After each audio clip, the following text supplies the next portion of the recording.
அந்த காலகட்டத்திலேயே விஐபி கலாச்சாரத்திற்கெல்லாம் நபிகள் நாயகம் முற்றுப்புள்ளி வைத்து விட்டார். ஒரு பெரிய விஐபி நடந்து வந்தா பக்கத்துல யாரும் வரக்கூடாது, தள்ளுங்க தள்ளுங்க ஒதுங்குங்க, அவர் அந்த ரூட்ல போவார், நம்ம எல்லாம் இந்த ரூட்ல போகணும், அவருக்கு தனி தட்டு, அவர் சாப்பிடுவதற்கு தனி உணவு வகை. உங்களுக்கு என்ன? அதான் எனக்கு ஒரு ஆட்சியாளர் நம்மை போன்ற சாதாரண நபர் அல்ல, பதவிகள்ல பொறுப்புகள்ல உள்ளவர்கள் அல்ல, ஒரு கவுன்சிலர் அல்ல, ஒரு எம்எல்ஏ அல்ல, ஒரு மிகப்பெரிய நிலப்பரப்பை ஆட்சி செய்யக்கூடிய ஆட்சியாளராக நபிகள் நாயகம் இருந்த போதிலும் குடிமக்களில் ஒருவராக தன்னை பொருத்திக் கொண்டார்கள். இதுதான் நபிகள் நாயகத்தினுடைய ஆட்சி முறை. இஸ்லாமிய ஆட்சியாளர்கள் என்று சொல்லிக் கொள்பவர்களும் இந்த முறையில் ஆட்சி செய்தால்தான் நபிகள் நாயகத்தின் ஆட்சி முறையை பின்பற்றியவர்களாக ஆவார்கள். இந்த முறையை பின்பற்றாமல் உலகத்தில் என்ன முறை காணப்படுகிறதோ, மேற்கத்திய நாடுகளில் என்ன முறை காணப்படுகிறதோ, ஏனைய பகுதிகளில் பிரதேசங்களில் என்ன முறை காணப்படுகிறதோ அந்த மெத்தடிலே போய் கொண்டிருப்பார்கள். ஆனால் தங்களை இஸ்லாமிய ஆட்சியாளர்கள் என்று சொல்லிக் கொண்டாலும் நபிகள் நாயகம் வழி அவர்கள் ஆட்சி செய்பவர்களாக மாற மாட்டார்கள். ரசூலுல்லாஹ் எப்படிப்பட்ட ஒரு அற்புதமான ஒரு மாடல் நமக்கு ரசூலுல்லாஹ் சொல்லித் தராங்க. எல்லாம் ஒண்ணு, நீயும் ஒண்ணு நானும் ஒண்ணு. எந்த ஈகோவும் நபிகள் நாயகம் ஸல்லல்லாஹு அலைஹி வஸல்லம் அவர்கள் கிடையாது. அதெல்லாம் ஆட்சியாளர்கள் ஈகோ பார்ப்பாங்கல்ல, குடிமக்கள்ல ஒரு ஆளை நான் போய் உட்கார்றதா, அவனுக்கு பக்கத்துல ரெண்டு பேருக்கு பக்கத்துல நான் உட்கார்றதா, அவங்க ரெண்டு பேர் மேல இருக்க நான் வாகனத்தை கீழே இழுத்துட்டு போகணும், அந்த ஈகோவே ரசூலுல்லாஹ்வுக்கு பொதுவாவே கிடையாது. ஆட்சியாளர்ங்கிற முறையில மட்டும் இல்லை, அல்லாஹ்வின் தூதருடைய உள்ளத்துல துளி அளவு கூட ஈகோ இருந்ததே கிடையாது. கண்ணியத்திற்குரிய இல்லாமல்ல அல்லாஹ்வின் நல்லடியார்களே, இல்லாமல்ல அல்லாஹ்வின் மகத்தான கிருபையினால் அருள் நிறைந்த ரமலான் மாதத்திலே அல்லாஹ்வை தொழுது வணங்கியவர்களாக அவனது ஆலயத்திலே அமர்ந்திருக்கிறோம். ரமலான் மாதத்தின் முதல் ஒரு வார காலத்திற்குண்டான தலைப்பாக அன்னலாரின் ஆட்சி முறை என்கிற தலைப்பிலே நபிகள் நாயகம் ஸல்லல்லாஹு அலைஹி வஸல்லம் அவர்கள் எத்தகைய சிறந்த ஆட்சியாளராக திகழ்ந்தார்கள், புகழ்ச்சியை விரும்பாத, மக்களோடு மக்களாக பழகக்கூடிய, மக்களின் வலியை புரிந்து அதுபோன்ற சமயங்களில் களத்தில் மக்களோடு நின்ற ஒரு தலைவராக நபிகள் நாயகம் ஸல்லல்லாஹு அலைஹி வஸல்லம் அவர்கள் திகழ்ந்தார்கள் என்பதற்குரிய சான்றுகளை நேற்றைய தினம் பார்த்தோம். நேற்று நாம் இறுதியாக பார்த்த அஹ்ஸாப் என்கிற யுத்தத்தின் போது நபிகள் நாயகம் ஸல்லல்லாஹு அலைஹி வஸல்லம் அவர்களும் நபித்தோழர்களோடு சேர்ந்து குழி தோண்டினார்கள், மண் சுமந்தார்கள். ஒரு பாறை நபித்தோழர்களால் உடைக்க முடியாத பொழுது அல்லாஹ்வின் தூதர் தானே களத்தில் இறங்கி அந்த பாறையை உடைத்தார்கள் என்பது வரையிலையும் பார்த்தோம். நபிகள் நாயகம் அவர்கள் உடைத்தது வெறும் பாறையை மட்டுமல்ல, அங்கு உடைக்கப்படுகிற பாறை என்பது ரசூலுல்லாஹ்வினுடைய ஒட்டுமொத்த வாழ்க்கையிலையும் ஆட்சியாளருக்கும் மக்களுக்குமான எங்கெல்லாம் திரை போடப்படுகின்றதோ அத்தனை திரைகளையும் அல்லாஹ்வின் தூதர் அவர்கள் உடைத்தார்கள். நபிகள் நாயகம் ஒருபோதும் நான் மேலே நீங்கள் எல்லாம் கீழே என்று நபிகள் நாயகம் இருக்கவில்லை. என்னை நீங்கள் சந்திக்க வரக்கூடாது என்று நபிகள் நாயகம் மக்களுக்கு தடை போடவில்லை. எந்த நேரத்திலும் யார் விரும்பினாலும் நபிகள் நாயகத்தை சந்தித்து, ஒரு ஆட்சியாளர் என்கிற முறையில் குடிமக்களில் யாரும் நபிகள் நாயகத்தை சந்தித்து, அந்த குடிமக்கள் விளிம்பு நிலையில் இருக்கக்கூடிய அடிமை பெண்ணாக கூட இருக்கலாம், நபிகள் நாயகத்தை விரும்பிய நேரத்தில் சந்தித்து தம்முடைய பிரச்சனைகளை தெரிவித்துக் கொள்ள முடியும். அதற்குண்டான ஆலோசனைகளையும் தீர்வுகளையும் ஒரு ஆட்சியாளர் என்கிற முறையில் நபிகள் நாயகத்திடமிருந்து பெற்றுக்கொள்ள முடியும்.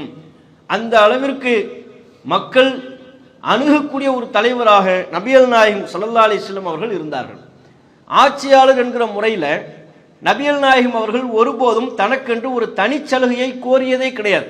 இப்போ இன்றைக்கு இருக்கக்கூடிய ஆட்சி முறையெல்லாம் எப்படி இருக்கிறது? உலகளாவிய அளவில் இஸ்லாமிய ஆட்சியாளர்கள் என்று சொல்லக்கூடிய நபர்களை நீங்கள் எடுத்து பார்த்தால் கூட ஆட்சியாளர்னு சொல்லும் போது தங்களுக்குன்னு தனி சலுகை வேண்டும், தங்களுக்கென்று தனி சட்டம் வேண்டும். அவங்க ரோட்டில் போகும்போது மக்கள் எல்லாம் தடுக்கப்படுவார்கள், எவ்வித இடையூறும் இல்லாமல் மக்கள் ஒரு பாதையில் செல்கின்ற பொழுது அந்த பாதையில் போக மாட்டாங்க. இது சிஎம் போகக்கூடிய பாதை, இது பிரதமர் செல்லக்கூடிய பாதை, இது மன்னர் செல்லக்கூடிய பாதை, உலகளாவிய அளவில் அப்படித்தான் நடைமுறை இருக்கிறது.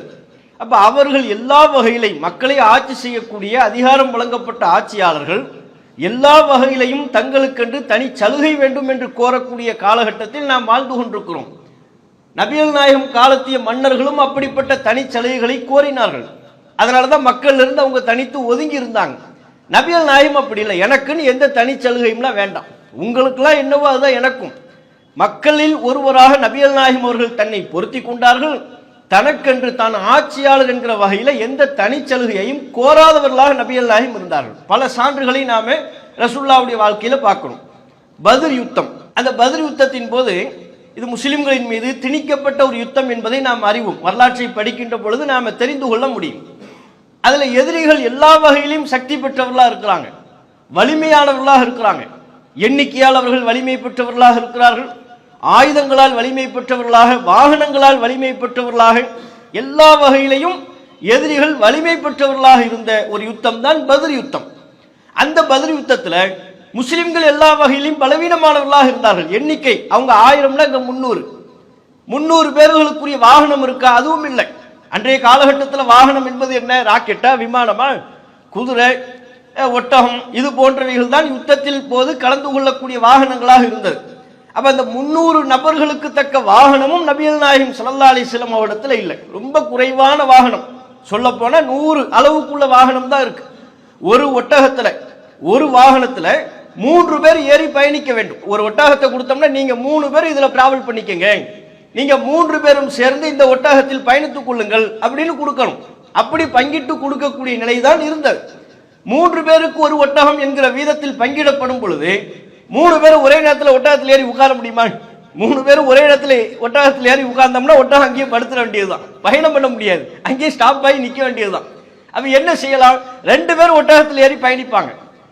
ஒருத்தர் ஒட்டகத்தினுடைய அந்த கயிறை பிடித்துக் கொண்டோ, ஒட்டகத்தில் கட்டப்பட்டிருக்கிற ஏதேனும் ஒரு பொருளை பிடித்துக் கொண்டு ஒட்டகத்தை முன்னால் இருந்து இழுத்து கொண்டு செல்வார். அவர் ஒட்டகத்தை இழுத்து செல்பவராக இருப்பார். 2 பேர் ஒட்டகத்தில் பயணிப்பாங்க. அப்ப ஒரு நேரத்தில் 2 பேர் வாகனத்தில் இருப்பாங்க, ஒருத்தர் கீழே இருந்து ஒட்டகத்தை இழுத்துட்டு போவார். இந்த வகையில 3 பேருக்கு ஒரு ஒட்டகம் இப்படி பங்கு வச்சு கொடுத்தாச்சா? இப்ப ரசூலுல்லாஹ் ஆட்சியாளர் தானே, பெரிய மன்னர் தானே, அவங்க நினைத்தால் என்ன முடிவெடுக்கலாம்? எனக்கு 2 ஒட்டகம் வேணும், ஏன் தலையை நான் அங்க வைப்பேன், காலை அந்த பக்கம் வைப்பேன், அந்த மாதிரி நான் டிராவல் பண்ண போறேன், விரும்பினா அப்படி சொல்லியிருக்கலாம். அல்லது எனக்கென்று தனி ஒட்டகம் வேண்டும் அப்படியா சொல்லலாம்ல? நபிகள் நாயகம் ஸல்லல்லாஹு அலைஹி வஸல்லம் அவர்கள் எல்லாருக்கும் என்ன ரூல் சொன்னாங்களோ, 3 பேருக்கு ஒரு ஒட்டகம்னு சொன்னாங்கல்ல, அந்த ரூல்ல தன்னையும் பொருத்தி கொண்டார்கள். வாங்க என்னுடைய ஒட்டகத்தில் வாங்க, 2 பேர் வாங்க கூப்பிடுறாங்க. அபு லுபாபா நீங்க வாங்க, அலி நீங்க வாங்க, நம்ம 3 பேர் இந்த ஒட்டகத்தில் டிராவல் பண்ணுவோம். பாருங்க, மக்களுக்கு எதை சொன்னார்களோ, தான் ஒரு மிகப்பெரிய சாம்ராஜ்யத்திற்கு அதிபதியாக இருந்தும் தனக்குன்னு ஒரு வாகனத்தை ரசூலுல்லாஹ் எடுத்துக்கிட்டா மக்கள் குறை காண போறார்களா? அதை யாராவது தப்புன்னு சொல்லுவாங்களா? இது அநியாயம் என்பார்களா? ஒருபோதும் சஹாபாக்கள் அப்படி சொல்ல மாட்டார். ரசூலுல்லாஹ்வுக்கு எல்லா வகையிலும் அப்படியான ஒரு உரிமை இருந்த போதிலும் கூட ரசூலுல்லாஹ் அதை எடுக்கல. என்னுடைய ஒட்டகத்தில் வாங்க, 2 பேர் வாங்கன்னு கூப்பிட்டுக்கிட்டாங்க. நம்ம ஆரம்பத்தில் சொன்ன மாதிரி 2 பேர் தான் மேலே ஏற இயலும், ஒருத்தர் கீழே ஒட்டகத்தை இழுத்துட்டு போகணும். ரசூலுல்லாஹ்வும் அலி அவர்களும் இருக்கிறார்கள், அபு லுபாபா இழுத்துட்டு போறாரு. அடுத்து ரசூலுல்லாஹ்வும் அபு லுபாபாவும் மேல இருக்கிறாங்க, ரசூலுல்லாஹ்வும் அலி அவர்களும் மேல இருக்கிறாங்க. அபு லுபாபா ஒட்டகத்தை இழுத்து செல்கிறார். அலி அவர்களின் முறை வந்து விட்டது, அபு லுபாபா அவர்களின் முறை வந்து விட்டது. இப்ப கீழே இறங்கி ஒட்டகத்தை இழுத்து செல்லக்கூடிய முறை யாருடைய முறை? ரசூலுல்லாஹ்வுடைய முறை.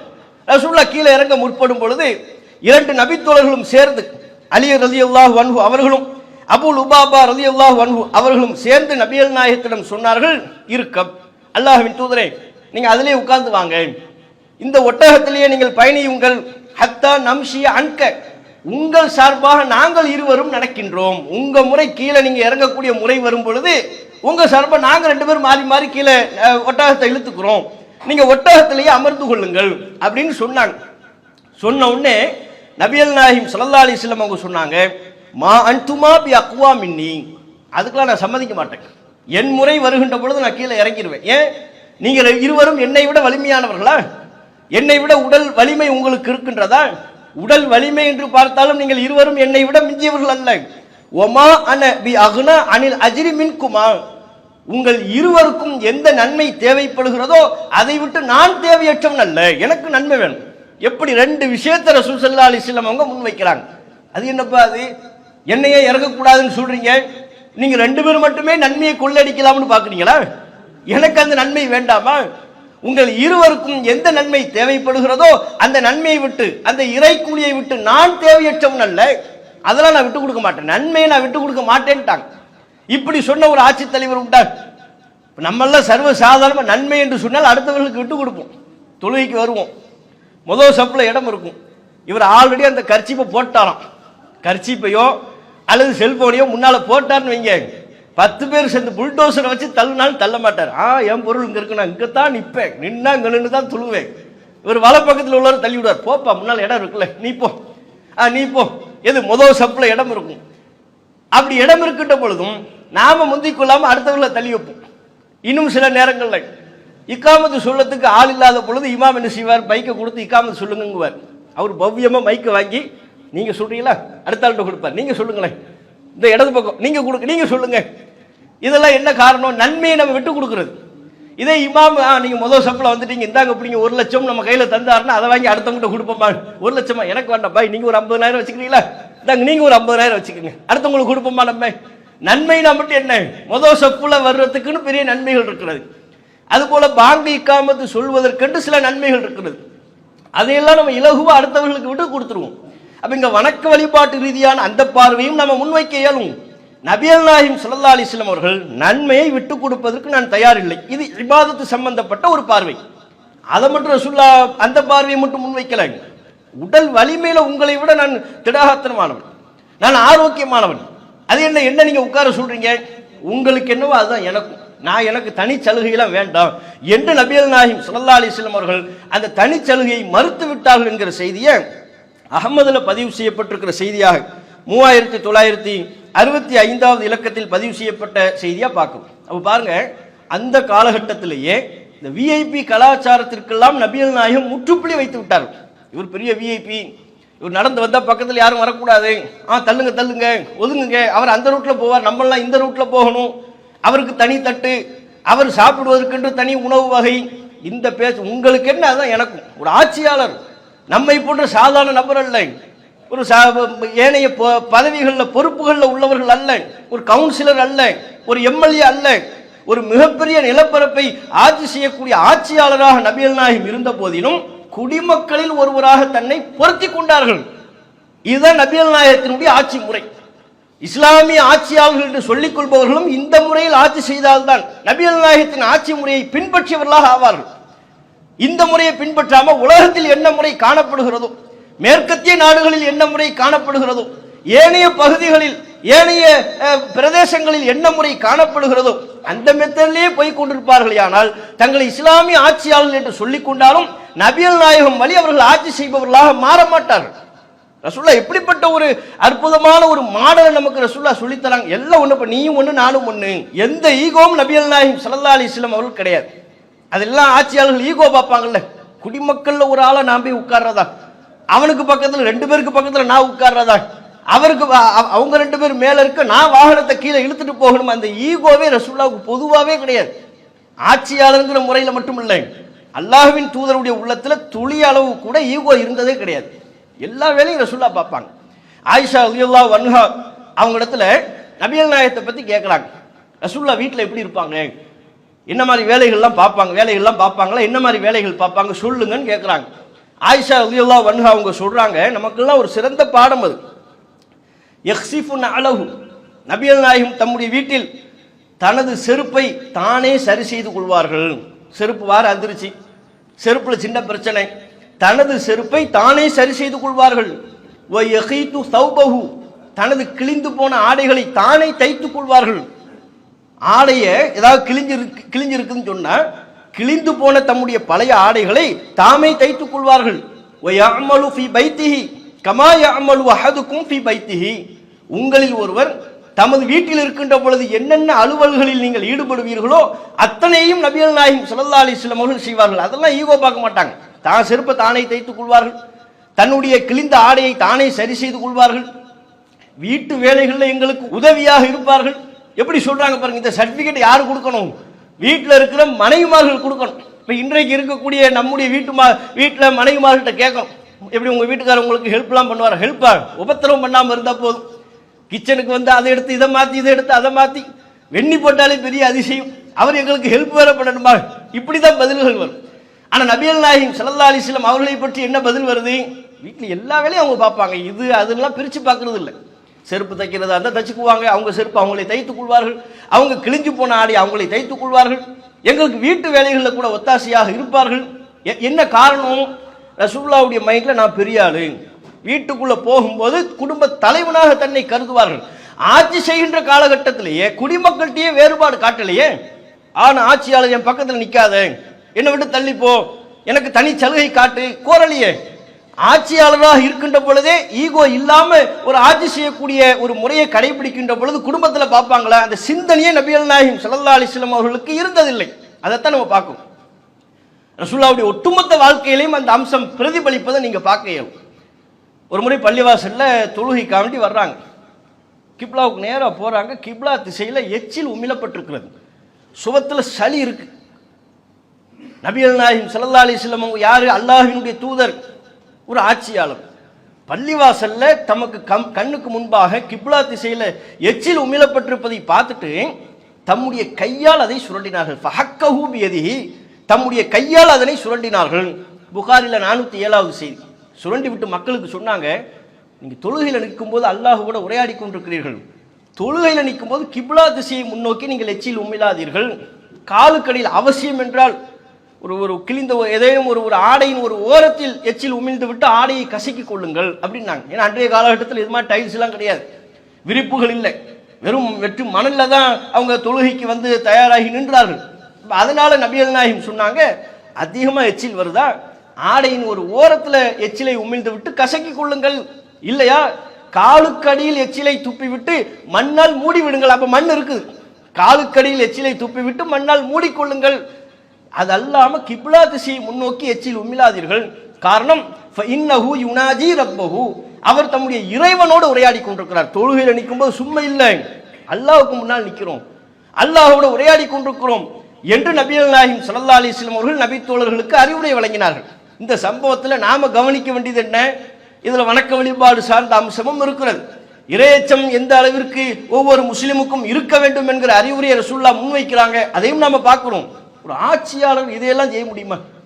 பள்ளிவாசல்ல கண்ணுக்கு முன்பாக பார்க்கிற எச்சில ரசூலுல்லாஹ் சொன்னா துடைக்கிறதுக்கு ஆள் இல்லையா? ஒரு 2 பேர் அழைத்தால் வாங்க இது கிளீன் பண்ணுங்கன்னு சொன்னா கிளீன் பண்ண மாட்டாங்களா? ரசூலுல்லாஹ் சொன்னா எதை வேண்டுமானாலும் எந்த உத்தரவையும் செயல்படுத்துவதற்கு பல்லாயிரக்கணக்கான தொண்டர்கள் இருக்கிறார்கள், பல்லாயிரக்கணக்கான நபித்தோழர்கள் இருக்கிறார்கள். அப்படி இருக்கின்ற பொழுது நபிகள் நாயகம் தாமே தம்முடைய கையால் அந்த எச்சிலை அந்த சளியை அகற்றினார்கள் என்று சொன்னால் எந்த அளவிற்கு ஒரு சிறந்த துளி கூட ஈகோ பார்க்காத, மக்களில் இருந்து தம்மை வேறுபடுத்தி பார்க்காத, தமக்கு சலுகை கூறாத ஒரு ஆட்சியாளர் ரசூலுல்லாஹ் இருக்கிறார். நம்ம எச்சில நம்ம தொடுவோமா? தெரியாம நம்ம எச்சில் பள்ளிவாசல் கீழே விழுந்துட்டு நம்மளே கை வைப்பதற்கு அசிங்கப்படுவோம். யாரோ ஒருவருடைய எச்சிலை அல்லாஹ்வின் தூதர் அவர்கள் கை வைத்து சுத்தப்படுத்தினார்கள் என்று சொன்னால் எப்படிப்பட்ட ஆட்சியாளராக நபிகள் நாயகம் ஸல்லல்லாஹு அலைஹி வஸல்லம் அவர்கள் இருந்திருக்கிறார்கள் என்பதை பார்க்கணும். அதே மாதிரி அனஸ் பின் மாலிக் என்கிற ஒரு நபித்தோழர் அவங்க சொல்றாங்க, நான் என்னுடைய சகோதரர் அப்துல்லா என்பவரை அழைத்து நபிகள் நாயகத்தை சந்திப்பதற்கு சென்றேன். ரசூலுல்லாஹ் பார்க்கறதுக்கு போகும்போது அல்லாஹ்வின் தூதர் அவர்கள் வீட்டில் ஒரு வேலையில் ஈடுபட்டு இருக்கிறாங்க. என்ன வேலையில் ஈடுபடுறாங்க? ஃபி யதிஹி அல் மீசம், அல்லாஹ்வின் தூதருடைய கையில் சூடு போடக்கூடிய ஒரு கருவி இருந்தது, அடையாளம் போடக்கூடிய ஒரு கருவி இருந்தது. அந்த கருவியை வைத்துக் கொண்டு யசிமு இபில சதகத்தி, சதக்காவினுடைய ஒட்டகத்திற்கு தானே அடையாளம் இட்டுக் கொண்டு இருந்தார்கள். புகாரில 1502வது செய்தி. ரசூலுல்லாஹ்வை அனஸ் பின் மாலிக் அவர்கள் சந்திக்க செல்கின்ற பொழுது நபிகள் நாயகம் என்ன வேலையில் இருக்கிறாங்க? சதக்காவினுடைய ஒட்டகங்கள், மக்களுக்கு விநியோகிக்கப்பட வேண்டிய சதக்காவின் ஒட்டகங்கள் இருக்கு, அது தம்முடைய சொந்த ஒட்டகங்களோடு கலந்து விடக்கூடாது, ஏனைய ஒட்டகங்களோடு கலந்து விடக்கூடாது என்பதற்காக வேண்டி சதக்கா ஒட்டகத்துக்கு அடையாளம் போடுறாங்க, தானே அடையாளம் போடுறாங்க. தன்னுடைய கையில் அந்த அடையாளம் போடக்கூடிய கருவியை வைத்துக் கொண்டு தானே அடையாளம் போட்டுக்கிட்டு இருக்கிறாங்க. ஒரு ஆட்சியாளர் இது எல்லாமே செய்யணும். அப்படி இப்படி செய்யக்கூடிய உலகத்தில் எந்த ஆட்சியாளராவது உண்டா? நபிகள் நாயகம் ஸல்லல்லாஹு அலைஹி வஸல்லம் அவர்கள் இப்படிப்பட்ட காரியங்களில் ஈடுபடக்கூடிய ஒரு எளிமையான மக்களோடு மக்களாக பழகக்கூடிய ஒரு ஆட்சியாளராக இருந்தார்கள். அதைத்தான் நம்ம பார்க்கணும். இப்போ இன்றைக்கு இருக்கக்கூடிய ஆட்சியாளர்கள் எல்லாம் பார்த்தீங்கன்னா அவங்க சாப்பிடக்கூடிய உணவுகளை பாருங்க, அவங்க உடுத்தக்கூடிய ஆடைகள், அவங்க பயன்படுத்தக்கூடிய வாகனம், அவர்கள் இருக்கக்கூடிய இருப்பிடம் எல்லாமே ஆடம்பரத்தின் உச்சமா இருக்கும். ஆட்சியாளர்கள் அதிகார மட்டத்தில் உள்ளவர்கள் என்று சொன்னாலே அவர்கள் எல்லா வகையிலையும் ஆடம்பரத்தோடு தொடர்புள்ளவர்களா இருப்பாங்க. எல்லா வகையிலையும் ஆடம்பரத்தை வெளிப்படுத்த அவங்க போடக்கூடிய ஆடையில ஒரு பெரிய ஆடம்பரம் இருக்கும். கேட்டா ஏழை தாயின் மகன் சொல்வார், போட்டுக்கிற கண்ணாடி விலையை கேட்டோம்னா மயக்கம் போட்டு கீழே விழுந்துருவோம். ஏழை தாயின் மகன் கோட்டு எவ்வளவு, ஒவ்வொரு நாளைக்கு ஒரு கோட்டை எவ்வளவு இருக்கும், பல லட்சங்கள் போகும். அப்ப இப்படியாக எல்லாவற்றிலையும் அவர் இவர்னு வித்தியாசம்லாம் இல்லை. எந்த ஆட்சியாளராக இருந்தாலும் சரி அவங்களுடைய உணவு முறைகளில் சாப்பிட்ற சாப்பாடு எல்லாமே பகட்டு வெளிப்படும். நபிகள் நாயகம் ஸல்லல்லாஹு அலைஹி வஸல்லம் அவங்க சாப்பிட்ற சாப்பாடு அப்படி பகட்டு இருந்துச்சா? பல வகை உணவு அவங்க சாப்பிடக்கூடியவர்களாக இருந்தார்களா? எதனால் ரசூல் ஸல்லல்லாஹு அலைஹி வஸல்லம் கிடைக்கிறத சாப்பிட்டுட்டு போனாங்க. அல்லாஹ்வின் தூதர் அவர்களை பொறுத்தவரை எது கிடைக்கின்றதோ அதை சாப்பிட்டு தம்முடைய பசியை போக்கிக் கொண்டார்கள். பெரிய அளவிற்கு மூட்டை மூட்டையாக உணவு குவியல்களை சேர்த்து வைப்பவர்களாக நபிகள் நாயகம் இல்லை. உணவு உண்பதிலேயோ உடை உடுத்துவதிலேயோ ஆடம்பரத்தை பகட்டை வெளிப்படுத்தக்கூடிய ஒரு ஆட்சியாளராக நபிகள் நாயகம் ஸல்லல்லாஹு அலைஹி வஸல்லம் அவர்கள் இல்லை. கிடைக்கிறது சாப்பிட்டாங்க. ரசூலுல்லாஹ் இன்னும் தெளிவாக சொல்வாங்க. புகாரில் 201வது செய்தியாக பதிவு செய்யப்பட்டிருக்கிறது. அதில் பார்க்குறோம், நபிகள் நாயகம் சொல்றாங்க, லவ் துஈது இலா திராஇன் அவ் குராஇன் ல அஜப்து. எனக்கு விருந்துக்கு நீங்கள் அழைப்பீர்களானால், எப்படி ஆட்டினுடைய கால் பகுதி சப்பை, அந்த தொடப்பகுதி இருக்குல்ல, முட்டுக்காலுக்கு கீழே உள்ள பகுதி, அந்த பகுதியை கொண்டு நீங்கள் உணவு சமைத்து என்னை அழைத்தாலும், அவ் குராஇன் அல்லது கடைசி சூப்லாம் போடுவாங்கல்ல, காலினுடைய கடைசி பகுதி, அந்த சதையே இல்லாமல் வெறும் எலும்பு நரம்பும் உள்ள ஒரு பகுதி, அந்த பகுதியை கொண்டு உணவு தயாரித்து என்னை நீங்கள் அழைத்தாலும் அந்த அழைப்புக்கு நான் பதில் அளிப்பேன். நீங்க எதை வச்சிருக்கிறீங்களா விஷயம் இல்லை. ஆட்டு சப்பையை கொண்டு என்னை விருந்துக்கு அழைத்தாலும் நான் வருவேன். அதை எனக்கு அன்பளிப்பாக தந்தாலும் நான் ஏற்றுக்கொள்வேன். அதே போல ஆட்டுக்காலினுடைய கடைசி பகுதி, சதையே இல்லாத எலும்பும் நரம்பும் உள்ள பகுதி, அந்த பகுதியை கொண்டு நீங்கள் உணவு சமைத்து என்னை அழைத்தாலும் அதற்கும் நான் பதில் தருவேன். என்ன உணவு, எத்தனை வகை உணவு இருக்கலாம்னு பார்க்க மாட்டேங்கிறாங்க. இப்போ இன்றைக்கு இருக்கக்கூடிய ஆட்சியாளர்களுக்கு விருந்து வைக்கிறதா இருந்தால் என்ன 108 வகை உணவு போடணும், மெனு அவர்களுக்கு கொடுக்கணும். என்னென்ன சூப்பில் எத்தனை வகை சூப் இருக்கு, வெஜ்ஜில் எத்தனை வகை வெஜ் இருக்கு, நான்வெஜ் சாப்பிட்றவராக இருந்தாருன்னா நான்வெஜ்ஜில் எத்தனை வகை இருக்கு, எப்படி பார்த்தாலும் குறைஞ்சது ஒரு 108 வகை அவருக்கு நம்ம காட்டணும். மெனு இதுதான் பிரதமருடைய உணவு மெனு, இதுதான் முதல்வர் சாப்பிடக்கூடிய உணவு மெனு. அப்போ விருந்துக்குன்னு போனாங்கன்னா பெரிய அளவுக்கு படோபடம் பண்ணக்கூடிய நிகழ்வுகளை நம்ம பார்க்குறோம். அப்படியான விருந்து அழைப்புகளுக்குத்தான் அவர்கள் பதிலளிப்பவர்களாக இருப்பார்கள் உலகத்தில் உள்ள ஆட்சியாளர்கள். ஆனால் நபிகள் நாயகம் ஸல்லல்லாஹு அலைஹி வஸல்லம் அவங்க சொல்றாங்க, யார் என்ன விருந்து கூப்பிட்டாலும் வருவேன், ஏழை கூப்பிட்டாலும் வருவேன், பெரியவர்கள் கூப்பிட்டாலும் வருவேன், என்ன உணவு என்றாலும் நான் வருவேன், எனக்கு உணவு முக்கியம் இல்லை, நீங்கள் அழைத்தால் உங்களுடைய அழைப்புக்கு நான் பதிலளிப்பேன் என்கிற அளவுக்கு தான் நபிகள் நாயகம் ஸல்லல்லாஹு அலைஹி வஸல்லம் அவர்களுடைய நிலை இருந்தது என்பதை நம்ம பார்க்கிறோம். அதே மாதிரி ரசூலுல்லாஹ்வினுடைய ஒரு அடிமை, புகாரில் 5433வது இலக்கத்தில் பதிவான செய்தி, ரசூலுல்லாஹ்ட்ட வேலை பார்த்த ரசூல் ஸல்லல்லாஹு அலைஹி வஸல்லம் அவருடைய ஒரு அடிமை, அவர் தைக்கக்கூடியவரும் கூட. ரசூலுல்லாஹ் விருந்து கூப்பிடுறாரு, வாங்க என் வீட்டுக்கு சாப்பிட வாங்க. யார்? ரசூலுல்லாஹ்வுடைய அடிமை விருந்து கூப்பிடுறாரு. நபிகள் நாயகம் ஸல்லல்லாஹு அலைஹி வஸல்லம் அவங்க அந்த விருந்துக்கு போனாங்க. விருந்துக்கு போனால் என்ன இருந்துச்சு? காய்ந்த ரொட்டியும் சுரக்காயும் இருந்துச்சு. சுரக்காய் இருக்குல்ல இது, அப்போ அந்த காய்ந்த ரொட்டியையும் சுரக்காவை தொட்டு ரசூல் ஸல்லல்லாஹு அலைஹி வஸல்லம் அவங்க சாப்பிட்டு அல்ஹம்துலில்லாஹ்னு வந்துட்டாங்க. புகாரில் பதிவு செய்யப்பட்டிருக்கிற செய்தி. நமக்கு அப்படி சுரைக்காவை வச்சு ஒரு விருந்து கொடுத்தோம்னா நம்ம அதை சாப்பிடுவோமா? இது என்ன, இது கறி இல்லாத விருந்தா அப்படின்ட்டுருவார். கறி வைக்கலன்னு வைங்க, நீ முஸ்லீம் தானா முத, இப்படிலாம் கேட்கறதுக்கு ஆள் இருக்கு. அப்போ விருந்து என்று சொன்னாலே பல வகை உணவுகள் இருக்கணும். நமக்கு ரசூலுல்லாஹ் கூடி பல வகை இருக்கணுங்கிற சுரக்காய் இருந்தாலும் ஓகே, முடிஞ்சு வச்சு போதும் அல்ஹம்துலில்லாஹ் அப்படின்னு சொல்லிட்டு வந்துடுவாங்க. அப்போ உணவு முறைகளில் ஆடம்பரம்லாம் ரசூல் ஸல்லல்லாஹு அலைஹி வஸல்லம் இடத்துல இருந்ததே கிடையாது. ஒரு ஆட்சியாளர் எப்படி சாப்பிடுவார்களோ இன்றைக்குள்ள காலகட்டத்தில் அப்படிலாம் நபிகள் நாயகம் ஸல்லல்லாஹு அலைஹி வஸல்லம் அவர்கள் இருந்தது கிடையாது. பல நாட்கள் பசி பட்டினியில் இருந்திருக்கிறாங்க. அகமதுல பதிவு செய்யப்பட்ட செய்தியில் பார்க்குறோம், நபிகள் நாயகம் ஸல்லல்லாஹு அலைஹி வஸல்லம் அவங்க ஒரு நாள் இரவு நேரம் வெளியே வர்றாங்க.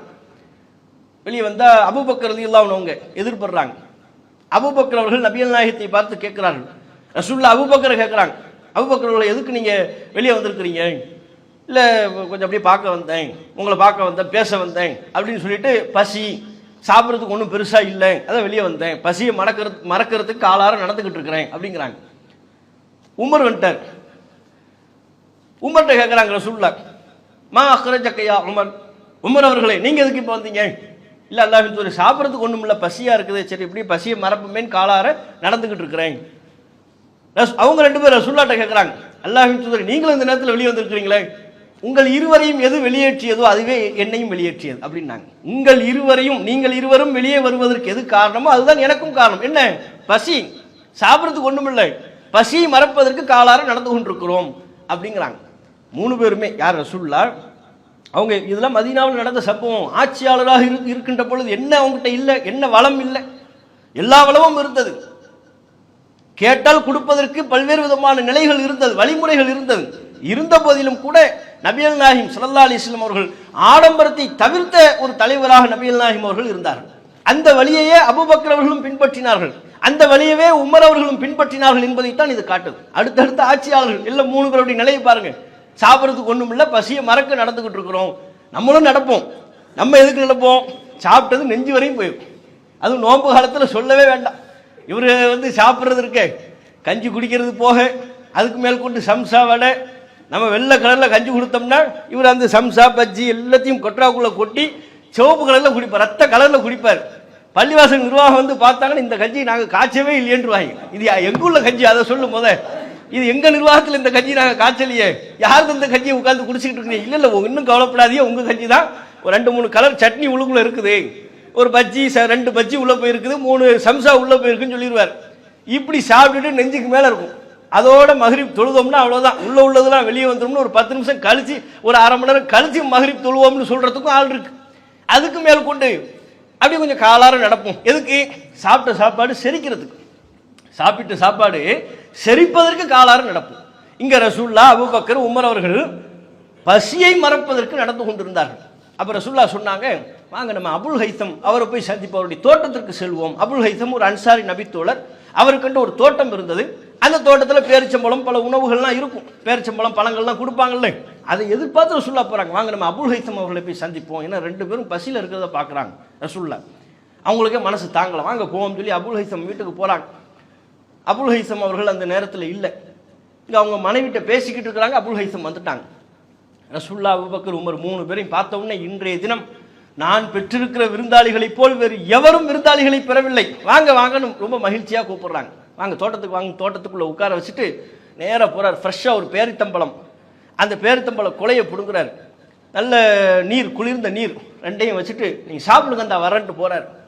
ரசூல்லா அந்த பேரிச்சம்பழத்திலேருந்து சாப்பிட்றாங்க. அபூபக்கர், உமர் சாப்பிடுங்கிறாங்க, தண்ணி குடிக்கிறாங்க.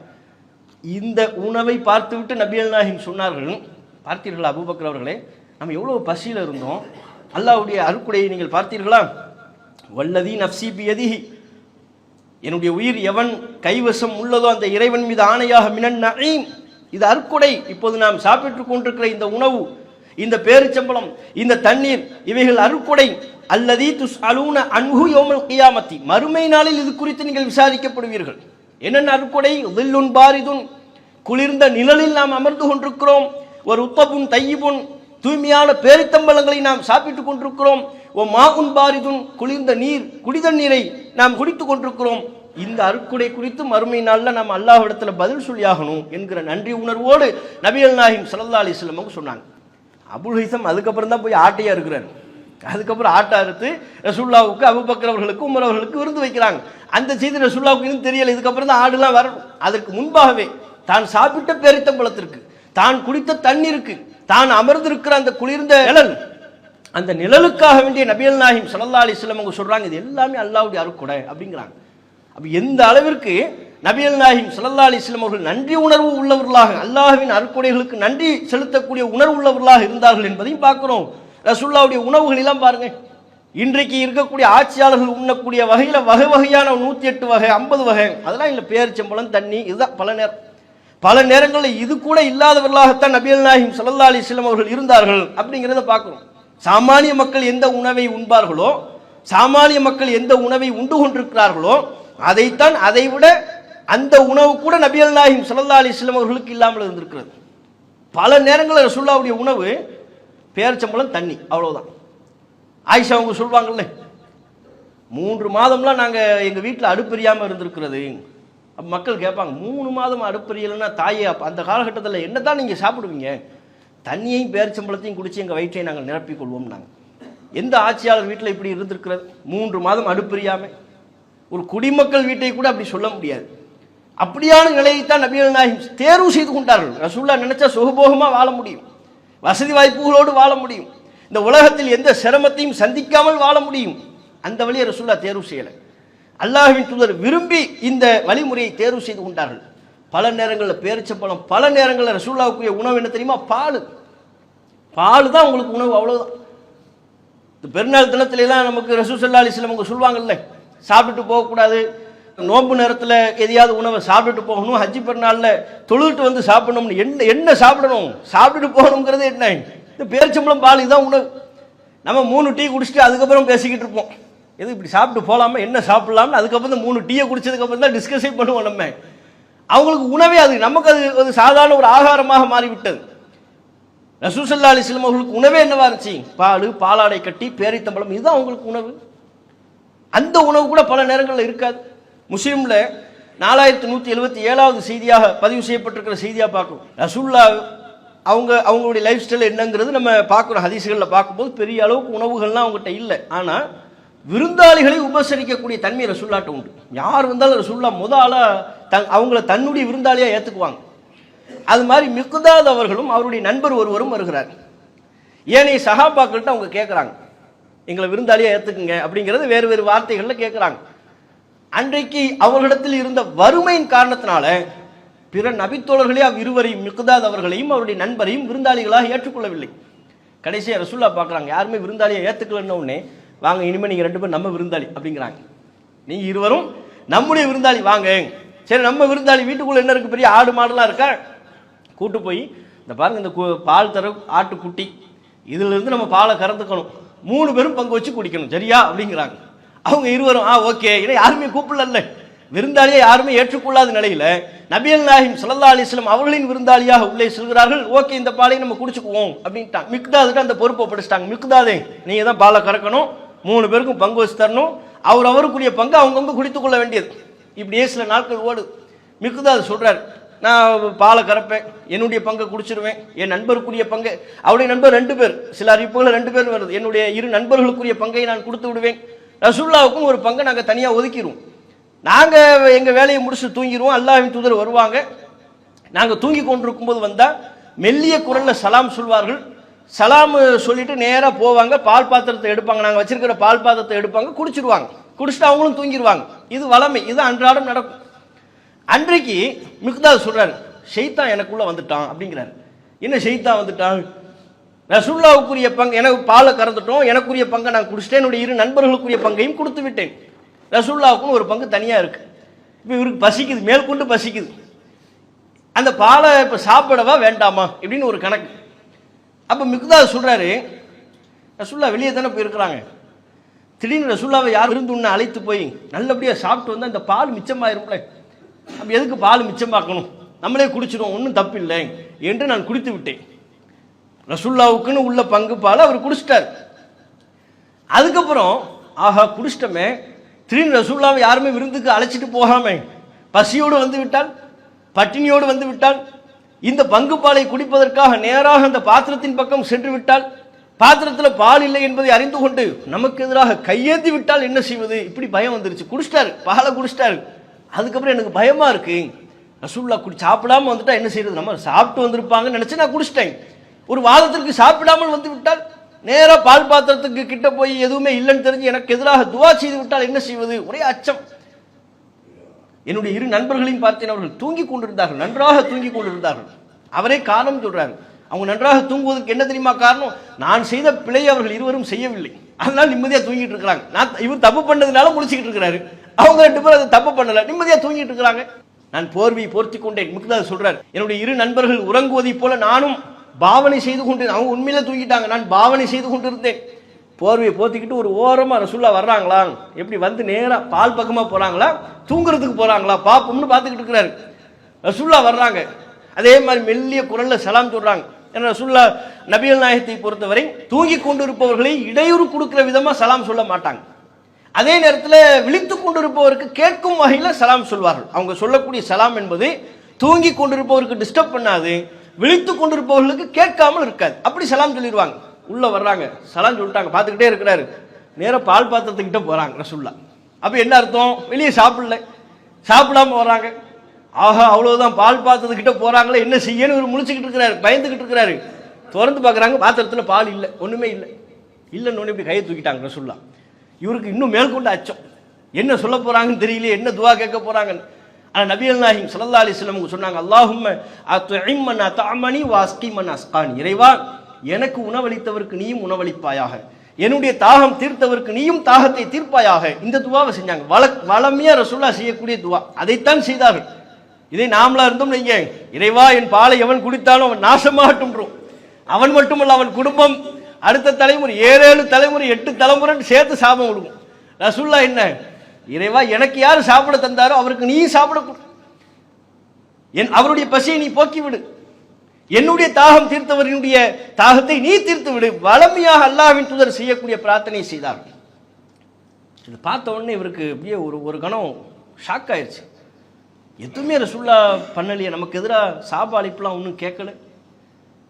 வளமையாக துவா செய்து விட்டு ரசூல்லா போகிறாங்க. மனசு சங்கடம் ஆயிடுச்சு. நான் கிளம்பிட்டேன். கத்தி எடுத்துக்கிட்டு போகிறார். எதுக்கு? ரசூல்லாவுடைய பசியை இப்போ போக்கணும். அதுக்கு என்ன பண்ணுறது, ஆடை அறுத்துருவோம், ஆடை அறுத்து சமைச்சு ரசூல்லாவுக்கு கொடுத்துட வேண்டியதுதான். நான் கத்தியை கொண்டு, ஏன்னா பால் அதுக்கப்புறம் சுரந்திருக்காது இல்லை, அப்படி கணக்கு பண்ணிட்டு போறார். கத்தியை அறுப்பதற்கு சென்றேன், ஆட்டின் மடுவை பார்த்தேன், மீண்டும் அந்த ஆட்டில் பால் சுரந்திருந்தது. உடனடியாக பாத்திரத்தை எடுத்துக்கொண்டு அந்த பாலை கறந்து நபிகள் நாயகம் ஸல்லல்லாஹு அலைஹி வஸல்லம் அவர்களுக்கு கொடுத்து, அல்லாஹ்வின் தூதரே குடியுங்கள் அப்படின்னு சொல்லி சொன்னேன். ரசூல்லா கேட்டாங்க, நீங்கள் குடித்தீர்களா அப்படின்னு கேட்குறாங்க. ரசூல்லா 2 பங்கு அவர் குடிச்சிருக்கிறாரு, ரசூல்லாவுடைய பங்கையும் சேர்த்து குடிச்சிட்டாரு. ஆனால் ரசூல்லா கேட்குறாங்க, நீங்கள் குடித்து விட்டீர்களா? இப்போ ஆமாம்னு சொன்னால் அதை சேர்த்து சொல்லணும், இல்லைன்னா பொய்யா போயிடும். அப்போ நபிகள் நாயகம் ஸல்லல்லாஹு அலைஹி வஸல்லம் அவங்க அப்படி கேட்கும்போது எந்த பதிலும் சொல்லலை. யார்? மிக்தாத் அவர்கள் ரொம்ப உஷாரா எந்த பதிலுமே சொல்ல, அல்லாஹ்வின் தூதரே நீங்கள் குடிங்கள் அப்படிங்கிறாங்க. நீங்கள் குடிங்க அல்லாஹ்வின் தூதரே அப்படியான்னு சொல்லி ரசூல்லா குடிச்சிட்டாங்க. நாங்கள் நீங்கள் குடிங்க, இல்லை நீங்கள் நல்லா குடிச்சுட்டாங்க. ரசூல்லா பசி தீர குடித்து விட்டு கொஞ்சம் மிச்சம் இருந்துச்சு. மிக்தாதை நீங்கள் குடிக்கிறீங்களா, குண்டாங்கன்னு வாங்கி குடிக்கிறார். குடிச்சிட்டு அதுக்கப்புறம் விழுந்து விழுந்து சிரிக்கிறார் மிக்தாத் அவர்கள். அவங்களாம் சின்ன வயசு இளைஞர், யங்ஸ்டராக இருக்கிறாங்க. ரசூல்லா மிக்தாத் அவர்கள் விழுந்து விழுந்து சிரிப்பதை பார்த்து கேட்டாங்க, மிக்தாதே ஏதோ சேட்டை பண்ணியிருக்கிற மாதிரி தெரியுதா, என்ன பண்ணீங்க அப்படின்னு கேட்குறாங்க. நடந்த சம்பவத்தை எல்லாம் சொன்னார்கள். கறந்த அந்த ஆட்டில் மீண்டும் பால் சுரந்திருப்பதையும் சேர்த்து சொன்னார்கள். நபிகள் நாயகம் ஸல்லல்லாஹு அலைஹி வஸல்லம் அவர்கள் அதற்கு குறிப்பிட்டார்கள், இது அல்லாஹ் நமக்கு செய்திருக்கிற அருள், அல்லாஹ்வினுடைய அருள் தான் அந்த பாலில் நமக்கு கிடைத்திருக்கிறது. ஏற்கனவே பால் கறந்த ஆட்டில் மீண்டும் பால் சுரந்திருப்பது இறைவனுடைய ரஹ்மத்து. தன்னுடைய பங்கு பாலை குடிச்சதை பற்றிலாம் அவர் கவலைப்படல, அதை பற்றி கேட்கவே இல்லை. அல்லாஹ்வினுடைய ரஹ்மத்து இது. பாருங்க, மீண்டும் நமக்கு பால் கிடைச்சிருக்குல்ல. உங்களுடைய 2 நண்பர்களையும் நாம் எழுப்பியிருக்கலாம் அல்லவா? இறைவனின் இந்த ரஹ்மத்தில் மீண்டும், ஏற்கனவே பால் கறந்த ஆட்டில் மீண்டும் பால் சுரந்திருக்கிறது என்றால் இது இறைவனின் ரஹ்மத்து. இந்த ரஹ்மத்தில் உங்களுடைய 2 நண்பர்களையும் நாம் பங்கெடுக்க செய்திருக்கலாமே அப்படின்னாங்க. அவங்களும் எழுப்பியிருக்கலாம்ல. அவர் ஆல்ரெடி இவரை விட்டுட்டு தூங்குனதுனால அவர் சொல்றாரு, என்னுடைய இது அல்லாஹ்வுடைய ரஹ்மத்துங்கிறீங்க, உங்களுக்கு பங்கு கிடைச்சிருச்சு, எனக்கும் பங்கு கிடைத்து விட்டது. அந்த என்னுடைய 2 நண்பர்களுக்கும் கிடைத்தால் என்ன, கிடைக்காவிட்டால் என்ன, அந்த யங்ஸ்டர் அந்த வயசுக்குரிய பக்குவத்திலேயே சொன்னாங்க. இது முஸ்லீம்ல பதிவு செய்யப்பட்டிருக்கிற செய்தியா பார்க்கணும். அப்ப இந்த நீண்ட நெடிய சம்பவத்தில் ரசூலுல்லாவுடைய அன்றாட உணவு முறையை நம்ம பார்க்குறோம், ரசூலுல்லாவுடைய லைஃப் ஸ்டைலை பார்க்குறோம். பெரிய அளவுக்கு ஆடம்பரம்லாம் இல்லை, பல வகை சாப்பாடு அப்படிலாம் இல்லை.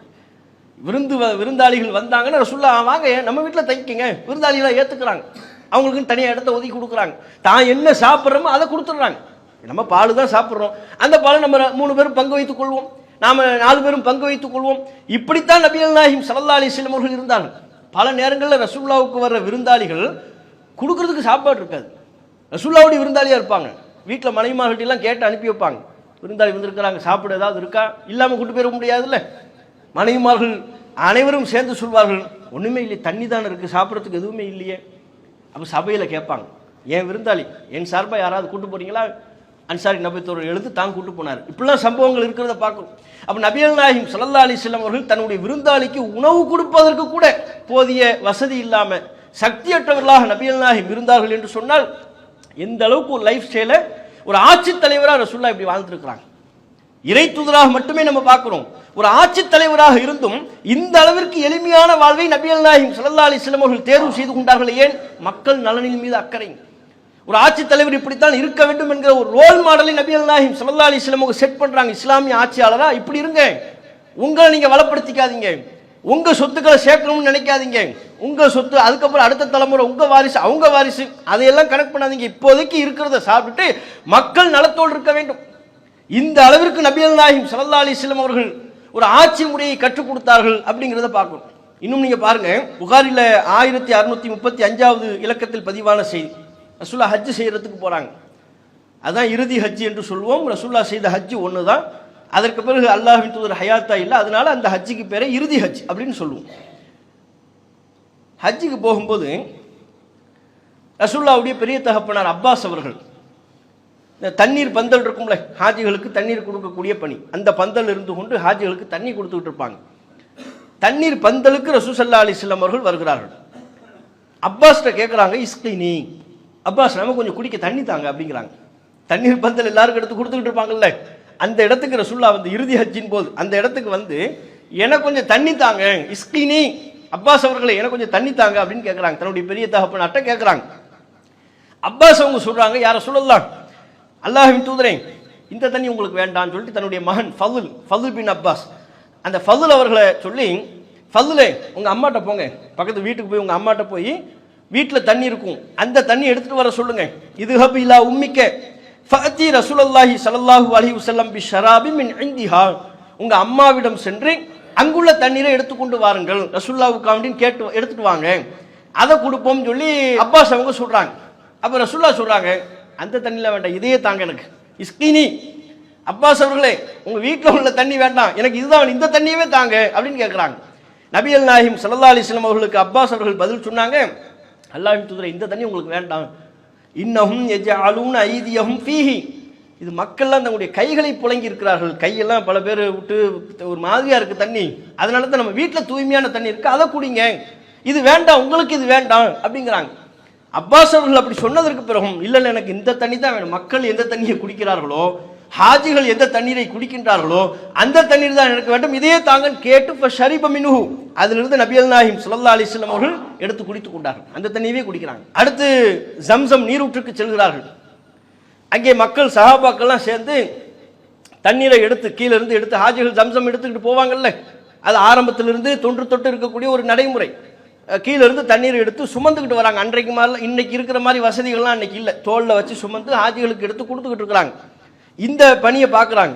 பார்த்துட்டு ரசூல் ஸல்லல்லாஹு அலைஹி வஸல்லம் அவங்க சொல்றாங்க, யஅமலு, நல்ல வேலை பாருங்க, ஃபஇன்னக்கும் அலா அமலின் சாலிஹின், நல்ல பணியை, நல்ல அமலுன் சாலிஹின், அற்புதமான பணியை நீங்கள் செய்கிறீர்கள், சிறந்த நல்ல அமலில் ஈடுபடுகிறீர்கள். காரணம் என்ன, ஹாஜிகளுக்கு தண்ணீர் எடுத்து கொடுக்கிறது ஒரு சிறப்பான ஒரு காரியம், நன்மையான ஒரு காரியம்.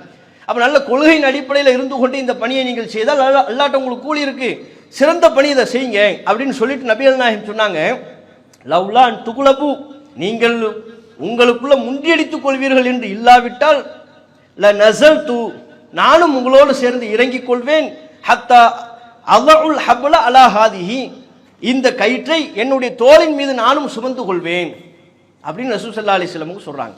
நானும் கீழே இறங்கிடுவேன், கீழே இறங்கினா நீங்களாம் என்ன மேலே வருவீங்க, முண்டி அடிப்பீங்க, இந்த முண்டி அடிக்கிற பிரச்சனை இல்லை என்று சொன்னால் நானும் கீழே இறங்கி உங்களோடு சேர்ந்து ஜம்சம் நீரூற்றை என்னுடைய தோளில் சுமந்து மக்களுக்கு நான் விநியோகிப்பேன் என்று நபிகள் நாயகம் சொன்னாங்க. நான் இறங்கினா உங்களுக்கு காரியம் கெட்டு போயிடும், பண்றது பண்ணுங்க, நல்லபடியா பண்ணுங்கன்ட்டாங்க. அப்போ பாருங்க, ரசூல் ஸல்லல்லாஹு அலைஹி வஸல்லம் அவர்கள் இறுதி ஹஜ்ஜின் போது நடைபெறக்கூடிய சம்பவம், இறுதி ஹஜ்ஜின் போது இந்த சம்பவம் நடைபெறுகிறது என்றால் அதனுடைய அர்த்தம் என்ன, மக்கா மதீனா அதை சுற்றிலும் உள்ள ஏனைய நிலப்பரப்புகள் எல்லாமும் ரசூலுல்லாஹினுடைய சாம்ராஜ்யமா மாறிடுச்சு, பெரிய அதிபதியா ரசூலுல்லாஹ் மாறிட்டாங்க, பெரிய ஆட்சியாளராக ரசூலுல்லாஹ் மாறிட்டாங்க, ஏகபோகமான செல்வம் இஸ்லாமிய அரசில் சேர்ந்து விட்டது. அப்படிப்பட்ட நிலையிலையும் நபிகள் நாயகம் ஸல்லல்லாஹு அலைஹி வஸல்லம் அவர்கள் எப்படி நடந்து கொள்கிறார்கள், தனி கியூல இல்லை, எனக்கு தனி கியூல வேண்டாம், தனி தண்ணீர் வேண்டாம், மக்கள்லாம் எந்த தண்ணீரை குடிக்கிறார்கள், மக்கள் எந்த வரிசையில் இருக்கிறாங்க, அதிலே நான் வர, எனக்கு அந்த தண்ணீரே தாங்க என்று நபிகள் நாயகம் ஸல்லல்லாஹு அலைஹி வஸல்லம் அவர்கள் கேட்டுக்கொண்டார்கள் என்றால் ரசூலுல்லாஹ் இந்த பதவியை பொறுப்பையெல்லாம் சொகுசா பார்க்கலன்னு அர்த்தம். பதவி என்பது ஒரு சொகுசு கிடையாது, இன்னைக்கு அப்படித்தானே பார்க்கப்படுகிறது. அதனால தானே வேட்பாளராக நிற்பதற்கு கோடிக்கணக்கில் பொருளாதாரத்தை இறைக்கிறார்கள், செலவு செய்கிறார்கள். கோடிக்கணக்கில் பொருளாதாரத்தை இறைப்பதற்கு என்ன காரணம், எதனால் அவ்வளோ பெரிய பொருளாதாரத்தை இதில் செலவு பண்ணுறாங்க? மக்கள் சேவை என்று இதை பார்ப்பார்களேயானால், ஒரு பொறுப்புமிக்க பணி என்று இதனை பார்ப்பார்களேயானால், இந்த பொறுப்புமிக்க பணிக்கு வருவதற்கு, சேவைக்கு வருவதற்கு இவ்வளவு கோடிக்கணக்கான பொருளாதாரத்தை செலவு பண்ண தயாராக இருப்பாங்களா? அப்போ இது எப்படி பார்க்கல, அவங்க சேவையாக பார்க்கல, இது நமக்கு லாபம் தரக்கூடிய ஒன்று, இது நமக்கு பெரும் அளவில் பொருளாதாரத்தை திரட்டக்கூடிய ஒரு அம்சம், இதில் நமக்கு சொகுசு இருக்கிறது, பதவி என்பது நமக்கு அந்தஸ்து, பதவி என்பது நமக்கு கௌரவம், இப்படி எல்லோரும் பார்த்தார்கள். அன்றிலிருந்து இன்று வரை எல்லோரும் பதவியை, பொறுப்பை, அந்தஸ்து என்று பார்க்கக்கூடிய காலகட்டத்தில் நபிகள் நாயகம் ஸல்லல்லாஹு அலைஹி வஸல்லம் அவர்கள் பதவி என்பது அந்தஸ்து அல்ல, அது பொறுப்பு, பதவி என்பது சுகம் அல்ல, அது சுமை, மக்களினுடைய பொறுப்புகளை தாங்கள் சுமக்க வேண்டும் என்கிற ஒரு அற்புதமான நெறியை ஒரு ஆட்சியாளர் என்கிற முறையில் நபிகள் நாயகம் ஸல்லல்லாஹு அலைஹி வஸல்லம் அவர்கள் கற்றுக் கொடுக்குறாங்க. இன்னைக்குள்ள ஆட்சியாளர்கள் எந்த ஆட்சியாளர் எடுத்துக்கொண்டாலும் சரி, அவங்க பேங்க் பேலன்ஸை கேட்போம், சொத்து பட்டியல் கேட்ப எவ்வளவு இருக்கும்? ஏகபோகமாக வைத்திருப்பார்களா இல்லையா? சாதாரண வார்டு கவுன்சிலரே கோடிக்கணக்கில் வச்சிருப்பாருன்னா நம்ம மற்ற ஆட்சியாளர்களை பற்றி பேசணுமா? பெரும் அளவுக்கு உண்டான ஆட்சியாளர்கள்னா இங்கே வைத்திருப்பதை தாண்டி உள்ளூர்லேயே வங்கியில் ஏராளமான பணங்கள் வைத்திருப்பார்கள், பல நிலப்பழங்களை வாங்கி வைத்திருப்பார்கள், பல பினாமிகளை ஏற்படுத்தி வைத்திருப்பார்கள். இங்கே வச்சிருக்கிறது பத்தாதுன்னு சொல்லி சுவிஸில் வேற போட்டு வச்சிருப்பார். அது பத்தாது என்று சொல்லி துபாயில் ஃப்ளாட் வாங்கி வச்சிருப்பார். அது பத்தாதுன்னு இன்னும் பல்வேறு கண்ட்ரிகளில் முதலீடு செய்திருப்பார்.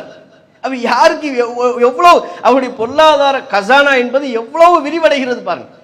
ஆட்சியாளர்களின் பொருளாதார பலம் விரிவடைந்து கொண்டே செல்கிறது. நபிகள் நாயகம் ஸல்லல்லாஹு அலைஹி வஸல்லம் அவருடைய கஜானா என்ன இருந்துச்சு? ரசூலுல்லாஹ்வுடைய பேங்க் பேலன்ஸ்ல என்ன இருந்தது? தான் மரணிக்கின்ற பொழுது ரசூலுல்லாஹ்வுக்கு பெரிய சொத்து பத்துக்களை வச்சிருந்தாங்களா? ஒரு ஆட்சியாளர்ங்கிற வகையில மக்களுக்கானதை வச்சிருந்தாங்க. பொது கருவூலத்தில் நிரம்ப இருந்தது. தன்னுடைய கருவூலத்தில் நபிகள் நாயகம் ஸல்லல்லாஹு அலைஹி வஸல்லம் அவர்கள் எதையும் சேமித்து வைக்கவில்லை. உமர் ரலியல்லாஹு அன்ஹு அவங்க ஒரு சந்தர்ப்பத்தில் ரசூலுல்லாஹ்வை பார்க்கறதுக்கு போவாங்க, பேசுறதுக்காக வேண்டி போறாங்க. ரசூலுல்லாஹ்வுடைய அறையை பார்க்குறாங்க, ஒன்றுமே இல்லை. ஒரு கைப்பிடி கோதுமை, பதனிடப்படாத தோல், சிதறி கிடக்கக்கூடிய தானியங்கள், இதுதான் இருந்துச்சு. மெத்தை கூட இல்லை, விரிப்பு கூட இல்லை. ஒரு கோரை பாய், ஈச்சம் பாயின்னு சொல்லுவோம்ல, அது போன்ற ஒரு பாயில் ரசூல் ஸல்லல்லாஹு அலைஹி வஸல்லம் அவர்கள் படுத்திருந்தாங்க. அந்த படுத்தனுடைய தழும்பு ரசூலுல்லாஹ்வுடைய விலாப்புறத்துல எல்லாம் இருக்கு. உமர் அவங்க அழுகுறாங்க, கட்டுப்படுத்த முடியாமல் அழுகுறாங்க. ரசூலுல்லாஹ் கேட்குறாங்க, உமரை எதுக்காக இப்போ அழுகுறீங்க? வேற எது விஷயமா பேச வந்தாங்க. சுற்றி முற்றிலும் பார்த்து விட்டு ரசூலுல்லாஹ்வுடைய இந்த நிலையை பார்த்து விட்டு உமர் அவர்கள் அழுதார்கள். நபிகள் நாயகம் காரணம் புரியாமல் கேட்டார்கள், ஏன் உமரை அழுகிறீர்கள்? நபிகள் நாயகம் ரசூல் ஸல்லல்லாஹு அலைஹி வஸல்லம் அவங்களிடத்தில் உமர் அவர்கள் பதில் சொன்னாங்க, அல்லாஹ்வின் தூதரே, பாருங்க கைசரை பாருங்க, கிஸ்ராவை பாருங்க, ரோமு பாரசீகம் அந்த நாட்டு மன்னர்களெல்லாம் பார்த்தா இந்த உலகத்தில் உள்ள எல்லா வளமும் அவர்களுக்கு வழங்கப்பட்டிருக்கிறது, சுகபோகமாக வாழ்ந்து கொண்டிருக்கிறார்கள்.